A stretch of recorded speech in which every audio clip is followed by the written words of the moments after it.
खबर हिमाचल के सभी साथियों का बहुत-बहुत स्वागत है। आज बात मुलाकात में हमारे साथ एक खास मेहमान हैं, जो भारत के शिक्षकों के लिए सर्वोच्च जो पुरस्कार होता है, उसके लिए चयनित हुई है। आज हमारे साथ निधि चौधरी जी हैं, जो राज्य के सम्मान के बाद अब राष्ट्रीय शिक्षक सम्मान के लिए पुरस्कृत हुई है। तो सबसे पहले बहुत-बहुत बधाइयाँ आपको और हमारे चैनल बहुत की तरफ से धन्यवाद। बहुत-बहुत स्वागत आपका। बहुत धन्यवाद और आपके चैनल के सभी दर्शकों को मेरा प्रणाम। कैसा महसूस कर रहे हैं आप? राज्य के सम्मान के बाद सीधे आप राष्ट्रीय शिक्षक सम्मान के लिए पुरस्कृत होने जा रही हैं। जी बहुत अच्छा अनुभव हो रहा है। सारे लोग बधाइयाँ दे रहे हैं और बहुत अच्छा अनुभव हो रहा है, लेकिन इसके साथ ही ऐसा लग रहा है कि अब ज़िम्मेदारियाँ और अधिक बढ़ गई हैं, क्योंकि जैसे ही कोई पुरस्कार मिलता है तो फिर उसके बाद हमारी ज़िम्मेदारियाँ और भी बढ़ जी, जाती हैं। जी, जी, जी। तो एक तरह से थोड़ा भारी भी लग रहा है। अब एक गाँव की बेटी होने के नाते आप कभी इस तरह का जो है आपको लग रहा था कि नहीं हमको कभी जो है हम राष्ट्रीय शिक्षक सम्मान के लिए भी पुरस्कृत किए जाएँगे?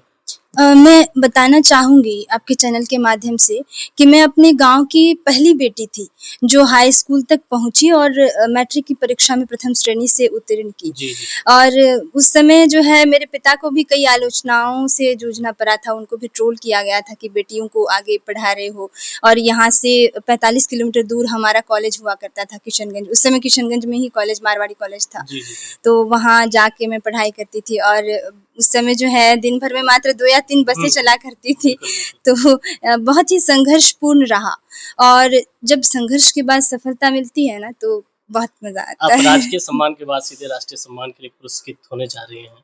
आपके स्कूल में कैसा माहौल है? आपके स्कूल के शिक्षकों में कैसा माहौल है? बच्चों में कैसा माहौल है? जी देखिए, कोई भी स्कूल ना किसी एक शिक्षक से अच्छा नहीं होता है। ऑब्वियसली पूरा स्कूल समुदाय, जी, जी। सिर्फ़ एक स्कूल केवल बच्चे या शिक्षक से नहीं बनता है। बच्चे के अभिभावकों से, पोषक क्षेत्र के ग्रामीणों से, हुँ, अ, हुँ। वहाँ के बच्चों से, वहाँ के शिक्षकों से, तो सबकी भागीदारी होनी, छात्र मिलके भी स्कूल अच्छा नहीं बना हुँ, हुँ। सकते हैं। जब तक वहाँ के अभिभावक, वहाँ पोषक क्षेत्र के ग्रामीण अगर स्कूल में इन्वॉल्व नहीं होंगे, तब तक अच्छा नहीं हो सकता है। मैं बताना चाहूँगी कि जब मेरी बहाली हुई थी शिक्षिका के रूप में, उस समय मेरी उम्र मात्र 20 वर्ष की थी, और मुझे विद्यालय के नाम पे मतलब कि भूमिहीन और भवनहीन विद्यालय मिला अच्छा, था। अच्छा। तब मैंने समुदाय के साथ मिलकर एक मुहिम शुरू किया, हुँ, हुँ। और समुदाय के लोगों ने ही जो है ज़मीन का निबंधन करवाया, और फिर उसके बाद भवन निर्माण की कवायद शुरू हुई। और आज जो है हमारे विद्यालय में पुस्तकालय से लेकर बाल मंच, कोना, हर वर्ग कक्ष जो है आकर्षक बना हुआ है। हुँ, हुँ। विद्यालय के 80% से अधिक बच्चे निपुण के लक्ष्य को प्राप्त कर रहे हैं, जिसकी पुष्टि अधिकारियों द्वारा आकर विद्यालय में की गई है। अच्छा, आपसे तो अगर पूछा जाए निधि जी कि ये शिक्षक का सम्मान जो आपको मिलने जा रही है, इसके लिए क्या कुछ प्रक्रिया है और कैसे लोग चयनित होते हैं? जी, ये स्व-नामांकन प्रक्रिया होती है, हुँ, हुँ। और इसका एक बाकायदा लिंक शेयर किया जाता है। वो जो साइट्स पे होता है, उस जी, पे जी। जाके स्व-नामांकन किया जाता है, हुँ, और हुँ। त्रिस्तरीय प्रणाली होती है। सबसे पहले जिला के द्वारा चीज़ों को देखा जाता है, और फिर स्थल निरीक्षण किया जाता हुँ, हुँ। है, फिर उसके बाद राज्य के द्वारा चीज़ों को देखा जाता है, इंटरव्यू होता है, फिर जाके नेशनल लेवल पे जो है चीज़ों को देखा जाता सिलेक्शन है, किया जाता है। सिलेक्शन किया जाता है, इंटरव्यू लिया जाता है, फिर प्रेज़ेंटेशन हम लोगों का बाकायदा दिया गया, एक टीम बैठती है वहाँ पे। तो इस तरह से सारी चीज़ों को देखा जाता है, मंत्रालय तक भी पहुँचती है सारी चीज़ें। इससे और पहले भी हमारे ज़िले में एक शिक्षिका जो है राष्ट्रीय पुरस्कृत से सम्मान हुई थी, जो डॉली नाम से शिक्षिका थी, है ना? और हाँ। उसके बाद आपको लग रहा होगा कि नहीं एक महिला जब इस स्तर में जा सकती है तो कहीं मेरा भी नाम आ जाए। जी बिल्कुल, देखिए ना, कभी भी जब कोई महिला आगे बढ़ती है ना, तो वो अपने पीछे सैकड़ों महिलाओं के लिए दरवाज़ा खोल देती है।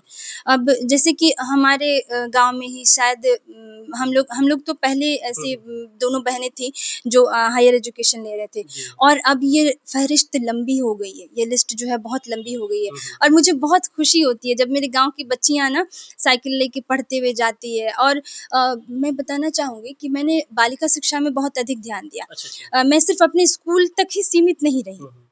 मेरे विद्यालय के बाहर भी मैंने ये सुनिश्चित किया कि कक्षा 5 के बाद भी जो है बच्चियाँ पढ़ रही हैं कि नहीं पढ़ रही है और बाकायदा हमने सर्वे किया और इसमें हमारे जो तालीमी मरकज़ है उसने भी हमारा बहुत साथ दिया।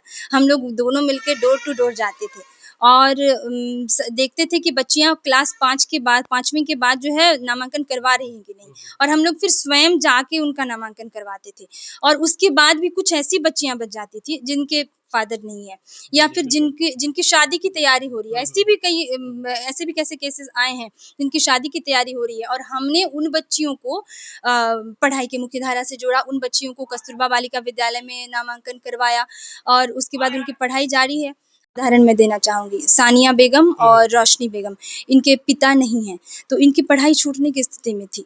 फिर मैंने इनका नामांकन ले जाके कस्तूरबा बालिका विद्यालय पौवाखाली में करवाया और उसके बाद ये बच्चियाँ वहाँ पे इतना अच्छा उनका प्रदर्शन रहा वहाँ पे, स्कूल टॉप की ये दोनों बच्चियाँ। लेकिन फिर उसके बाद उनकी पढ़ाई जो है रुकने की स्थिति में आ गई क्योंकि 8वीं के बाद जो है हमारे ज़िले में कस्तूरबा बालिका विद्यालय उस समय नहीं था। तो फिर मैंने इन दोनों बच्चियों को ले जाकर पूर्णिया में कस्तूरबा बालिका विद्यालय है, वहाँ मैंने खुद से ले जाके एक बार नहीं 2-3 बार क्योंकि इसका प्रोसेस भी होता है। हाँ, दूसरे ज़िले में जब नामांकन करवाया जाता है तो 9वीं कक्षा में मैंने खुद ले जाके नामांकन करवाया। तो क्योंकि मैंने जिन संघर्षों को झेला है, मैं नहीं चाहती कि वो और अन्य बेटियाँ झेलें या फिर किसी विपदा के कारण, किसी आपदा के कारण बच्चियों की पढ़ाई बाधित हो जाए, ये मैं नहीं चाहती। एक गाँव की बेटी अपने स्कूल में ऐसी क्या-क्या उपलब्धियाँ स्कूल में बटोर दी है कि आज वो जो है राष्ट्रीय शिक्षक सम्मान के लिए पुरस्कृत की जा रही है? जैसा कि मैंने बताया जब मेरी बहाली हुई थी, उस समय मैं मात्र 20 वर्ष की थी और विद्यालय के नाम पे कुछ भी नहीं था, भवन भी नहीं था, भूमि भी नहीं था।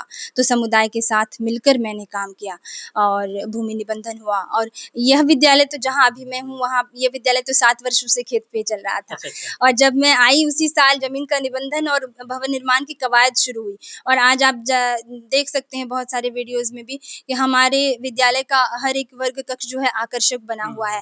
अब बाला कक्ष हमारे विद्यालय में है, आनंददायी कक्ष हमारे विद्यालय में है, पुस्तकालय 1 टू 5 के स्कूल में बहुत कम मिलता है, पुस्तकालय हमारे विद्यालय में है। बालक-बालिकाओं के लिए अलग-अलग साफ-सुथरे शौचालय हमारे विद्यालय में है और शिक्षक भी बहुत तन्मयता के साथ हमारे विद्यालय में पढ़ाते हैं। घंटी बाकायदा रूटीन बनाया हुआ है कि हर घंटी में क्लास यानी में कहीं न पढ़ाते कहीं हैं। एक सरकारी टाइप का जो है बिल्कुल, ये कर हमारे विद्यालय में आपको सारे बच्चे टाई, बेल्ट, आई कार्ड के साथ दिखेंगे। क्योंकि हमारा ये मानना है कि बच्चे खुद को कम महसूस ना करें। ऐसा नहीं है कि टाई, बेल्ट जो है वो मानक है कि अच्छे विद्यालय का, ऐसा नहीं है। लेकिन कई एक्टिविटीज़ ऐसे हैं हमारे विद्यालय के, जिनका अनुकरण अगल-बगल के निजी विद्यालय भी करते हैं। अच्छा, आपने ज़ीरो से कहीं न कहीं जो है इस इलाके को ख़ास करके जो बैकवर्ड इलाका है, शिक्षा के नाम पे लोग काफ़ी डरते भी थे। लोग पहले बच्चे को पढ़ाई करने नहीं भेजते थे। स्कूल को जो है एकमात्र जो है कहीं न कहीं जो बड़े ओहदे के लोग होते थे, वही लोग थोड़ा बहुत ये एक तरह का जो है मान्यता देते थे। लेकिन उसके बावजूद आप ज़ीरो से इस चीज़ को सींचे, आपको कितना संघर्ष करना पड़ा है? अ, बहुत शुरू में मुझे याद है कुछ भी नहीं था, तो मैं चलता-फिरता स्कूल थी। मैं क्या करती थी ना वो चार्ट पेपर वग़ैरह ये सब कुछ लेके टीएलएम का जैसा बना के वो झोले में लेके और मुझे याद है मैं गाँव से गुज़रती थी, बच्चों को साथ में लेती थी और फिर उसके बाद वो गाँव पे ही एक शेड जैसा बना था और वहाँ पे हमारा विद्यालय चलता था और मैं सिर्फ़ कविताओं से बच्चों को जोड़ती थी और शुरू-शुरू में जब मेरी गतिविधियाँ होती थी तो बच्चे बच्चे पहले बच्चे नहीं आते थे, फिर जब गतिविधियाँ करने लगे तो बच्चे भी आने लगे और बच्चे के साथ बच्चे की माएँ भी जो है वो खड़े होके देखती थी कि अरे! हमारा बच्चा पढ़ रहा है। तो कोई भी पेरेंट्स जितना वो गरीब हो या उसकी स्थिति खराब हो, कुछ भी हो, पेरेंट्स चाहते हैं कि हमारे बच्चे पढ़ें। यानी कहीं न कहीं आप हाँ। जो है आपके साथ जो है बच्चे भी जो है क्लोज़ होने लगे और उसके गार्जियन भी हाँ, क्लोज़ होने लगे। बिल्कुल, बिल्कुल। अभिभावकों के सहयोग के बिना नहीं हो सकता है। हमने अभिभावकों को प्रेरित किया, उन्हें यह बताया कि शिक्षा हमारे लिए बहुत ज़रूरी है। मैं हमेशा कहती हूँ कि आप एक रोटी कम खाइए लेकिन बच्चों को पढ़ाइए और बच्चों को पढ़ाने के लिए हर संभव प्रयास कीजिए। तो चलिए बस चलते-चलते एक लास्ट सवाल करेंगे और जानेंगे कि आप जो है अभी फ़िलहाल जो है आपकी एक अनोखी विदाई भी हुई थी हुँ, हुँ। और जिनका वीडियो विज़ुअल जो है काफ़ी वायरल हुआ था हाँ, और हाँ। ऐसे में आप अभी नए स्कूल में आ गए हैं, तो आप किस स्कूल को क्रेडिट देना चाहेंगे आप? ऑब्वियसली यहाँ पे मेरा बहुत लंबा समय यहाँ पे रहा है, तो क्रेडिट क्या, मतलब कि मेरे जो भी काम है तो वो मैंने खुद नहीं किया है। मैंने, मेरे बच्चों ने, मेरे विद्यालय के पोषक क्षेत्र के ग्रामीणों ने, सबने मिलकर किया है, मेरे स्कूल के शिक्षकों ने, तो मैं सभी को ये क्रेडिट देना चाहूँगी, ऐसा नहीं है। हुँ, हुँ। और कहीं न कहीं मेरे मेरे खुद के बच्चे भी, मेरा परिवार भी, क्योंकि अगर मैं ज़्यादा समय कहीं पे देती हूँ, तो कहीं न कहीं मेरे खुद के बच्चों का भी समय बिल्कुल। वो कटता है उसमें, तो फिर सब कोई, सारे लोग, और आप मीडिया वाले नहीं हैं क्या? आप लोग भी हैं बिल्कुल, आप लोगों ने भी मुझे बहुत बढ़ाया है हमेशा। तब इससे क्या होता है ना कि ऊर्जा मिलती है, जी, जी। जब आपके कार्यों को प्रोत्साहित प्रोत्साहित मिलता किया जाता है सोशल मीडिया के विभिन्न है। हुँ, प्लेटफ़ॉर्म्स पे। हुँ, आप लोगों के द्वारा, खबर सीमांचल के द्वारा तो बहुत बार जो है ये किया गया हुँ, है, हुँ। तो इसके लिए तो मैं बहुत थैंकफुल हूँ। और इससे बस वही कार्य करने के लिए ऊर्जा मिलती है कि हमारे कार्यों का प्रोत्साहन मिला है हमारे कार्यों को। गाँव की तो बेटियों के लिए क्या संदेश है आपका? गाँव की बेटियों को मैं ये कहना चाहूँगी कि परिस्थितियाँ चाहे जैसी भी हों, हमें पढ़ना है और पढ़ लिख कर कुछ बन के दिखाना है।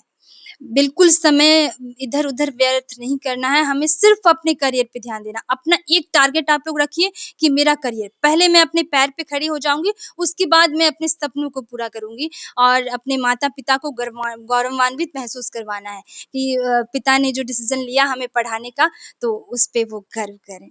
अगला जो बारी है, अगले साल की जो बारी है, उन शिक्षकों के लिए क्या कहना चाहेंगे जो नंबर लगाए हुए बैठे हैं, इस अम, पुरस्कार के लिए? देखिए, मैंने कभी पुरस्कार के लिए सोच के कार्य नहीं किया, तो मैं शिक्षकों को भी कहना चाहूँगी कि पुरस्कार मिले या ना मिले, लेकिन आप अपना 100% डेडिकेशन वहाँ पे दीजिए और सेल्फ सैटिस्फैक्शन जो है वो बहुत बड़ी चीज़ है। क्या आप अपने आप से संतुष्ट हैं? मेरे विद्यालय में एक लाइन लिखी हुई है, हुँ, हुँ। क्या मैं अपने कार्य से संतुष्ट हूँ? तो मैं ये चीज़ अपने आप से हर दिन पूछती हूँ कि क्या मैं अपने कार्य से संतुष्ट हूँ? तो जिस दिन ये हो जाएगा ना कि मैं अपने कार्य से संतुष्ट हो जाऊँगी, तो आप बेहतर करेंगे। चलिए